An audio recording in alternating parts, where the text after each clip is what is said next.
thank you, Roshan, for having me on the podcast again. So, when we talk about India's response to the COVID pandemic, I think we should look at it in multiple dimensions. So, let's talk about three dimensions in particular. One would obviously be public health. The second one would be a kind of social dimension, and the third one would be a kind of economic dimension, obviously. So, if we rewind back to January of this year, I think there were news reports that as early as the third or fourth week of January, India had already begun screening arrivals from China. And that was quite early because even the WHO only announced that there was actually a global public health emergency. WHO recognized COVID as a global public health emergency only towards the end of February. So India was actually quite early in sort of taking cognizance of what was unfolding in China and preparing for that, or at least screening passengers and recognizing that. So the government also obviously acted pretty quickly. And, in the early sort of days of March, I guess no one would have seen it coming that in just 3 weeks, the entire country would be in a kind of lockdown mode. And what I think was really admirable also was the way the lockdowns were announced. That makes it interesting. So it seems like eons ago now, but then the Prime Minister had first sought buy-in from the 1.38 billion people of the country with what was called a Janta curfew, which was kind of a voluntary self-imposed curfew. And predictably, this was mocked by many sections of the media and intelligentsia. There was chatter about what purpose does it serve, who will follow it, and certain characters actually went out and said we are going to revolt against it. But one must remember that in a country with the size and the diversity of India, any kind of lockdown cannot be enforced by brute force. So the step of getting public buy-in, of building awareness about the health emergency and kind of gaining public support for tackling the health emergency was critical. And India did that well, I would say. So the Janta curfew, the lighting of diyas, the thali bajao, those kind of things that actually saw nationwide participation should all be seen in this light. Ultimately, the government is working for people who stay in golf links in Delhi and those who stay in Dharavi in Mumbai and everything else in between. So symbolic gestures of this type are, I think, important to actually unify the society and bring the country together in fighting something as serious as a health emergency. So after this, then comes the economic response, and here too there was a lot of criticism as to why throughout March and April India did not announce anything. There were no sort of monetary or fiscal stimulus announcements as such throughout those 5-6 weeks.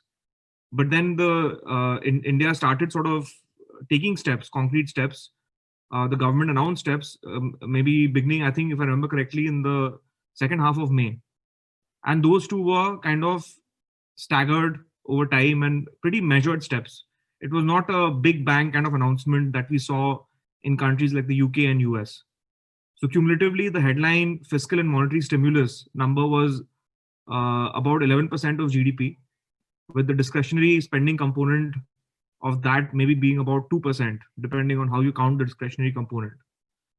So there was a clamor at that time, actually, in April, May, and June, that period, where many sort of sections of the media, many of the opposition parties, they were saying that India is not doing enough.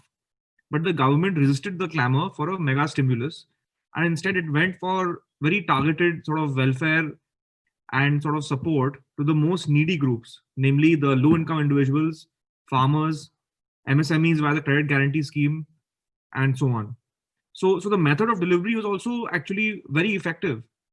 I think one of the most under-discussed aspects actually of the pandemic response has been the utility and the enormous value provided by the direct benefits transfer platform that India built over the last 6 years. It has really been a superpower for India throughout the pandemic.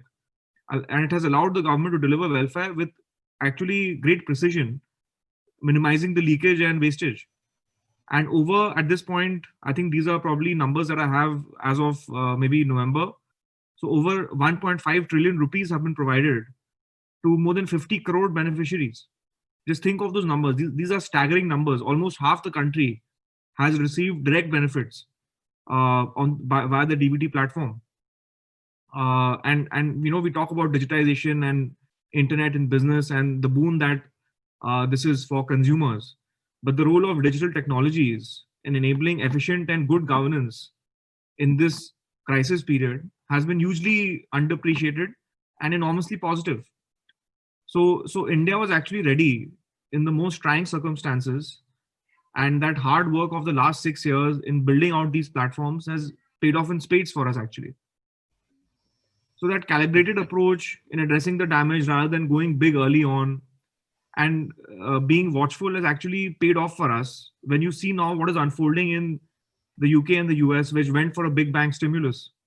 So there are reports of rampant corruption and wastage of money in those countries. In fact, I would even go to the extent of saying that some of the opposition parties and sort of media icons who are campaigning for a large stimulus by India, I almost see this as a calculated political trap. Because if India had done what UK did, for example, there would have been for sure a lot of corruption and waste.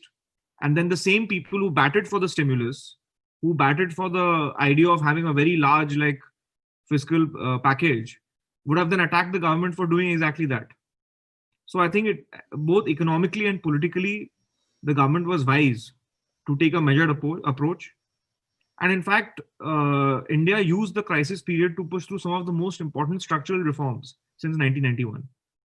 I think some of these topics are already being discussed on today's special show, but the liberalization of agriculture via the new farm laws, the impetus to defense production in India, and the push for indigenization in that sector, the labor law changes, the new production-linked incentive scheme for manufacturing in those selected sectors. These are all landmark measures, which I'm sure will pay off for the economy in the coming few years. And the good news is that with the 2021 budget on the horizon, India has ammunition to spare as we go into the budget budget making process which is on. And with the worst economic effects of COVID subsiding now, with lockdowns being ended, the active cases coming down, recoveries hitting sort of new highs every day, the government can use that capital which it preserved, that can be used carefully and effectively. And from what one reads in the media, even a large-scale vaccination program is being prepared on a war footing. So all in all, I think India is well positioned to emerge strongly in what was a very, very challenging year for the country. I think obviously this year will be analyzed, debated, the actions and the policies will be looked at for many, many years to come. But I do think that in most areas, the government has done a very good job. There are always some misses and some issues that could have been managed better. For example, the challenge that India had with the migrant laborers returning. There was a challenge also of the Tablighi Jamaat episode. So those kind of things could have been managed better. But overall, I think kudos to the government for a kind of cool-headed, empathetic, and a very robust response to sort of a very dangerous pandemic, and a robust response in all the dimensions, namely the economic, the social, and the public health dimensions.